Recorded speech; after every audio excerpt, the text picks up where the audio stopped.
US President Donald Trump is being warned that he risks staining his hands with blood if he pursues military action in Venezuela.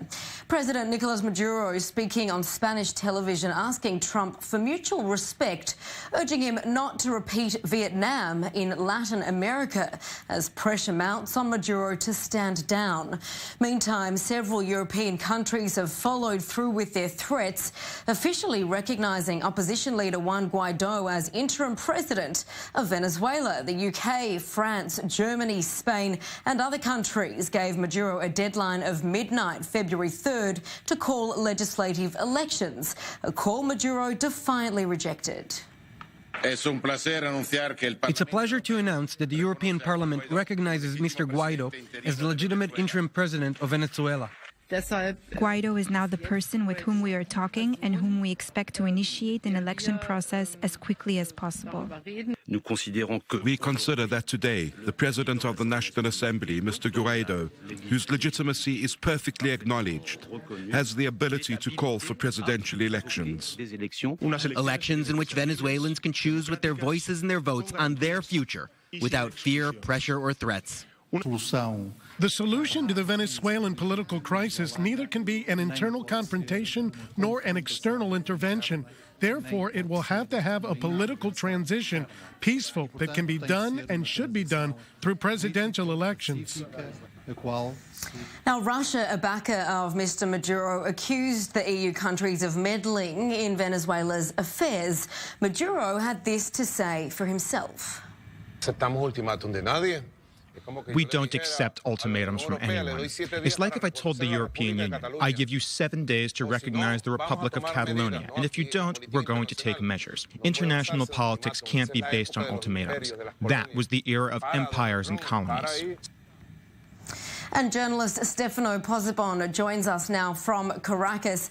Stefano, there's a lot of talk about those supporting the opposition leader, but how significant is the group of Maduro supporters?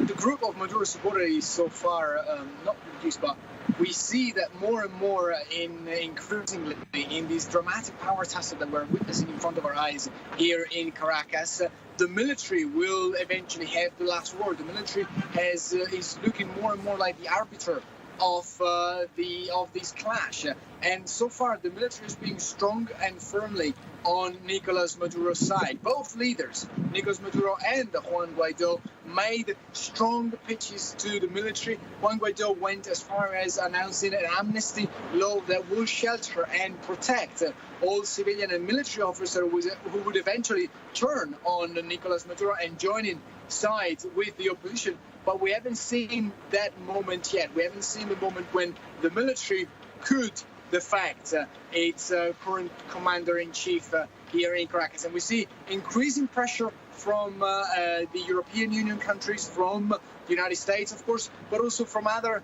countries here in Latin America, Brazil, Chile, Argentina, Colombia, all working to try to put as much pressure as possible on Nicolas Maduro's shoulder. But at the same time, Nicolas Maduro portraying an image of himself as a leader who is not ready to go without a fight, portraying a leader of himself as the leader in charge here in Venezuela, and definitely as the leader with the support of the army, which looks more and more important as the escalation continues. Certainly. And talk us through the dynamic here, Stefano. Why does Maduro seem to have this staunch support of the military?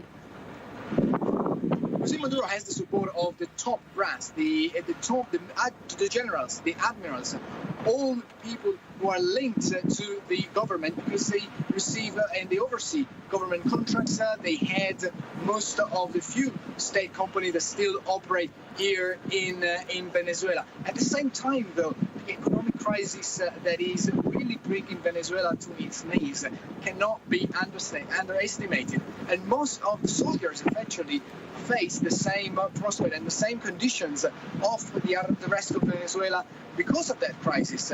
Food is scarce and so are medicines. So we can understand that Maduro will have the support of the army only as long as he's able to pay his generals. And with increasing sanctions coming in from the United States, especially in the crucial oil market that has been a cash cow for Venezuela for the whole of Venezuelan history, you can see that that moment could definitely become very, very, very, very close.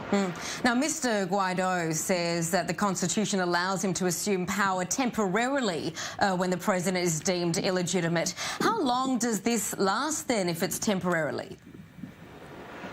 The Constitution states that for the next 30 days, Guaido has time to call for free, fresh, general elections here in Venezuela. But of course, the logistical challenges of organizing an election when actually Mr. Guaido does not have any real power here in Caracas, does not exercite any de facto power, and most of the shots in terms of how the state machine is run are still called by Nicolas Maduro. So as much as Mr. Guaido keeps saying that he wants and intends to call for free elections as early as before February 22, which is when his 30 days placement will eventually end, it's very hard to see this happening because of the logistical challenges that the opposition face in this moment. Well, no doubt the people of Venezuela are extremely tense.